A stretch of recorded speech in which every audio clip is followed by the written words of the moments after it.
Herbert West, Reanimator, Part 1, From the Dark. Of Herbert West, who was my friend in college and in other life, I can speak only with extreme terror. This terror is not due altogether to the sinister manner of his recent disappearance, but was engendered by the whole nature of his life work, and first gained its acute form more than 17 years ago, when we were in the third year of our course in the Miskatonic University Medical School in Arkham. While he was with me, the wonder and diabolism of his experiments fascinated me utterly, and I was his closest companion. Now that he is gone and the spell is broken, the actual fear is greater. Memories and possibilities are ever more hideous than realities. The first horrible incident of our acquaintance was the greatest shock I ever experienced. It is only with reluctance that I repeat it.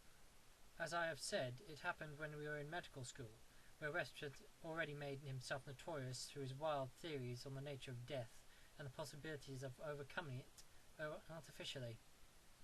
His views, which were widely ridiculed by the faculty and by his fellow students, hinged on the essential mechanistic nature of life, and concerned means of operating the organic machinery of mankind by calculated chemical action after the failure of natural processes. In his experiments with various animating solutions, he had killed and treated immense numbers of rabbits, guinea pigs, cats, dogs, and monkeys, till he had become the prime nuisance of the college.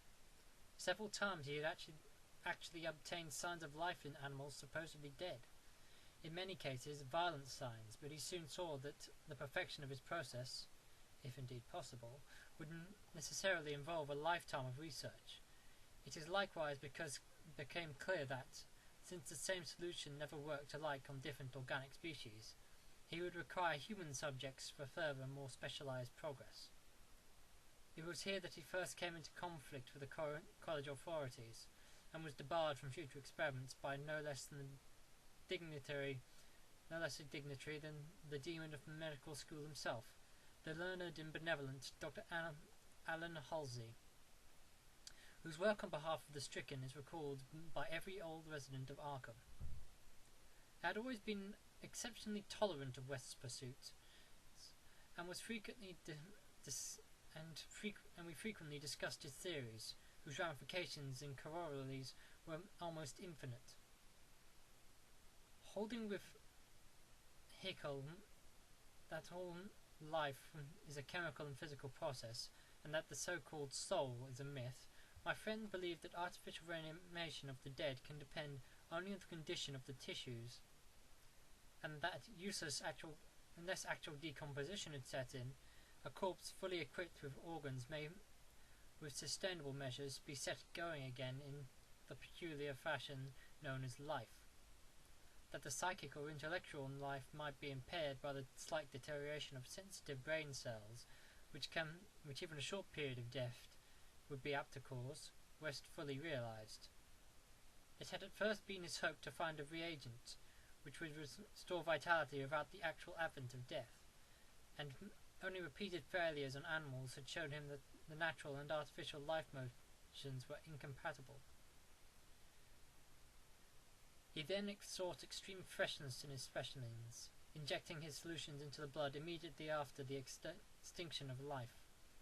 It was this circumstance which made the professors so carelessly sceptical, for they felt that true death had not occurred in any case. They did not stop to view the matter closely and reasoningly. It was not long after the facility had interdicted his work that West confided in me his resolution to get fresh bodies in some manner, to continue in secret the experiments he could no longer perform openly. To hear him discussing ways and means was rather ghastly, for at the college he had never procured anatomical specimens ourselves. Whenever the morgue proved inadequate, 2 local negroes attended to the matter, and they were seldom questioned. West was then a small, slender, spectacled youth, with delicate features, yellow hair, pale blue eyes and soft voice. It was uncanny to hear him dwelling on the relative merits of Christchurch Cemetery and the Potter's Field, because practically every body in Christchurch was embalmed, a thing of course ruinous to West's researches. I was by this time his active and enthralled assistant, and helped him make all his decisions, not only concerning the source of the bodies, but concerning a suitable place for our loathsome work. It was I who thought of the deserted Chapman farmhouse beyond the Meadow Hill, where we fitted up on the ground floor an operating room and a laboratory, each with dark curtains to conceal our midnight doings. The place was far from any road and in sight of no other house, yet precautions were none the less necessary, since rumours of strange lights started by chance nocturnal roamers would soon bring disaster on our enterprise. It was agreed to call the whole thing a chemical laboratory if discovery should occur. Gradually we equipped our sinister haunt of science with materials either purchased in Boston or quietly borrowed from the college. Materials carefully made unrecognizable save to expert eyes, and provided spades and picks for the many burials we should have to make in the cellar. At the college we used an incinerator, but the apparatus was too costly for an unauthorized laboratory. Bodies were always a nuisance, even the small guinea pig bodies from the slight clandestine experiments in West's room at the boarding house. We followed the local death notices like ghouls, for our specimens demanded particular qualities. What we wanted were corpses interred soon after death without artificial preservation, preferably free from malforming disease, and certainly with all organs present. Accident victims were our best hope. Not for many weeks did we hear anything suitable, though we talked with morgue and hospital authorities, ostensibly in the college's interest, as often as we could without exciting suspicion. We found that the college had first choice in every case, so that it might be necessary to remain in Arkham during the summer, when only the limited summer school classes were held. In the end, though, luck favoured us, and for one day we heard of an almost ideal case in the Potter's Field. A brawny young workman drowned only the morning before in Summer's Pond, and buried at the town's expense without delay or embalming. That afternoon we found the new grave, and determined to begin work soon after midnight. It was a repulsive task that we undertook in the black small hours, even though we lacked at that time the special horror of graveyards which later experiences brought to us. We carried spades and oil-dark lanterns, for although electric torches were then manufactured, they were not as satisfactory as the tungsten contrivances of today. The process of unearthing was slow and sordid. It might have been gruesomely poetical if we had been artists instead of scientists, as we were glad when our spades struck wood. When the pine lid was fully uncovered, West scrambled down and removed the lid, dragging out and propping the contents. I reached down and hauled the contents out of the grave, and then both toiled hard to restore the spot to its former appearance. The affair made us rather nervous, especially the stiff form and vacant face of our first trophy, but we managed to remove all traces of our visit. When we had patted down the last shovelful of earth, we put the specimen in a canvas sack and set out for the old Chapman place beyond the Meadow Hill. On an improvised dissecting table in the old farmhouse, by the light of a powerful actylene lamp, the specimen was not very spectral looking.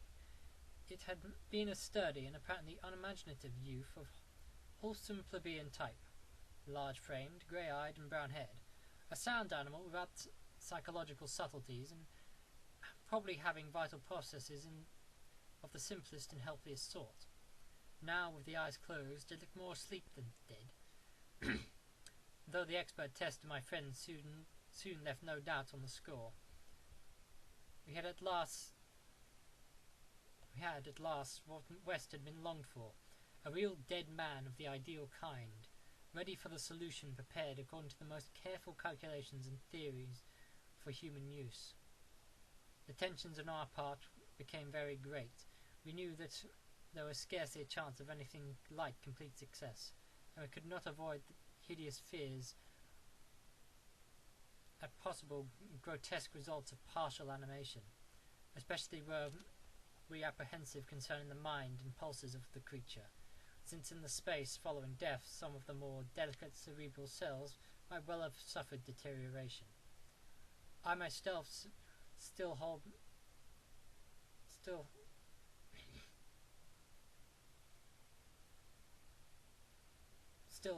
more curious notions about the traditional soul of man, and felt an awe at the secrets that might be told by one returning from the dead.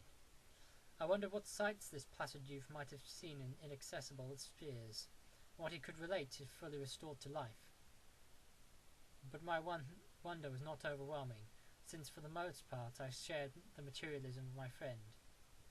He was calmer than I, as he forced a large quantity of his fluid into the vein of the body's arm, immediately binding the incision securely. The waiting was gruesome, but West never faltered. Every now and then he applied his stethoscope to the specimen, and bore the negative results philosophically. After about 3/4 of an hour, with the least sign of life, he disappointedly pronounced the solution inadequate, but determined to make the most of his opportunity and try one change in formula before disposing of his ghastly prize. We had that afternoon dug a grave in the cellar, and would have to fill it by dawn, for although we had fixed a lock on the house, we wished to shun even the remotest risk of ghoulish discovery. Besides, the body would not even be approximately fresh the next night. So, taking the solitary acetylene lamp into the adjacent laboratory, we left our silent guests on the slab in the dark, and bent every energy to the mixing of a new solution, the weighing and measuring supervised by West with almost fanatical care. The awful event was all very sudden and wholly unexpected. I was pouring something from one test tube to another, and West was busy over the alcohol blast lamp, which had to answer for a Bunsen burner in this gasless edifice. When from the pitch-black room we had left, there was a burst of the most appalling and demonic succession of cries that either of us had ever heard. What more unutterable could have been the chaos of hellish sound if the pit itself had opened to release the agony of the damned? For in one inconceivable cacophony was centred all the supernal terror of unnatural despair of animate nature. Human it could not have been. It is not in man to make such sounds, and without a thought for our late employment or its possible discovery, both West and I leaped to the nearest window like stricken animals, overturning tubes, lamps, and retorts, vaulting madly into the starred abyss of the rural night. I think we screamed ourselves as we stumbled frantically toward the town. Though we reached the outskirts, we put on a semblance of restraint, just enough to seem like belated revellers staggering home from a debauch. We did not separate, but managed to get to West's room, where he whispered with the gas up until dawn. By then we had calmed ourselves a little, with rational theories and plans for investigation, so that we could sleep through the day, classes being disregarded. But that evening 2 items in the paper, wholly unrelated, made it again impossible for us to sleep. The old deserted Chapman house had inexplicably burned to an amorphous heap of ashes that we could understand because of the upset lamp. Also, an attempt had been made to disturb a new grave in Potter's Field, as if by futile and spadeless clawing at the earth, that we could not understand, for we had patted down the mound very carefully.